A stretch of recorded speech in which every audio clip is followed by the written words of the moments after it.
9 वर्षाच्या प्रदीर्घ प्रतीक्षेनंतर पार पडलेल्या नागपूर महानगरपालिकेच्या निवडणुकीचा निकाल जाहीर झाला असून उपराजधानीत पुन्हा एकदा कमळ जोमानं फुललं आहे। या निकालानं हे स्पष्ट केलं की नागपूर हा भाजपाचाच उभेद्य गड आहे।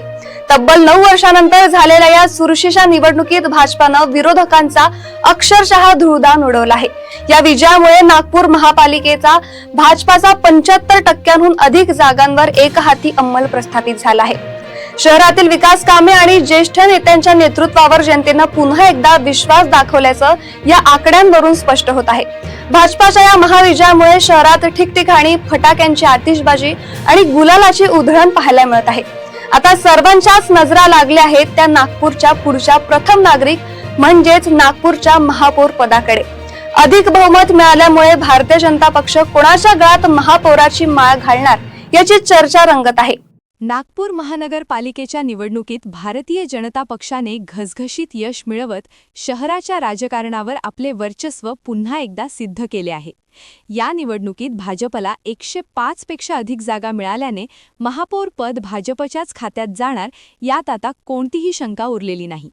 या निकालानंतर नागपूरच्या राजकीय वर्तुळात महापौर पदाच्या शर्यतीला वेग आला असून अनेक नावांची जोरदार चर्चा सुरू झाली आहे। भाजपने अपेक्षेपेक्षा अधिक चांगला निकाल लावत बहुमताचा आकडा सहज पार केला आहे। 105च्या वर जागा मिळाल्याने भाजपचा विजय केवळ संख्याबळापुरता मर्यादित न राहता तो राजकीयदृष्ट्याही अत्यंत महत्त्वाचा मानला जात आहे। या यशानंतर आता शहराचा पुढील कारभार कोणाच्या हाती जाणार याकडे सर्वांचे लक्ष लागले आहे। महापौर पदासाठी भाजपमधून अनेक दिग्गज आणि युवा चेहऱ्यांची नावे चर्चेत आहेत। वीरेंद्र कुकरेजा आणि बंटी कुकरेजा यांची नावे सुरुवातीपासूनच महापौर पदाच्या शर्यतीत आघाडीवर मांडली जात आहेत। त्याचबरोबर बंडू राऊत यांचे नाव देखील या यादीत सामील असून सध्या सर्वाधिक चर्चा त्यांच्या नावाची होताना दिसत आहे। युवा नेतृत्वाच्या बाबतीतही भाजपकडे अनेक पर्याय उपलब्ध आहेत। पहिल्यांदाच निवडणूक लढवून विजय मिळवलेल्या शिवानी दाणी यांच्याकडेही नागरिक महापौर पदाचा संभाव्य चेहरा म्हणून पाहत आहेत। त्यांच्या विजयानंतर तरुण मतदारांमध्ये उत्साहाचे वातावरण निर्माण झाले असून भाजपमध्ये युवा नेतृत्वाला संधी मिळणार का याबाबतही चर्चा रंगली आहे। एकूणच भाजपच्या या प्रचंड यशानंतर नागपूर महानगरपालिकेचा महापौर कोण होणार हे चित्र येत्या काही दिवसात स्पष्ट होणार आहे। तोपर्यंत नागपूरच्या राजकीय वर्तुळात महापौर पदाच्या चर्चांना उधाण आलेले पाहायला मिळत आहे। कॅमेरामॅन सचिनसह सनी भुंगाडे, शंखनाद न्यूज, नागपूर। क्या आप भी चाहते हैं जटिल रोगों पर विशेष रूप से आयुर्वेदिक उपचार? तो मिलिए 77 वर्षों से आयुर्वेद सेवा में लगी हुई शिवशंकर आयुर्वेदिक एजेंसी।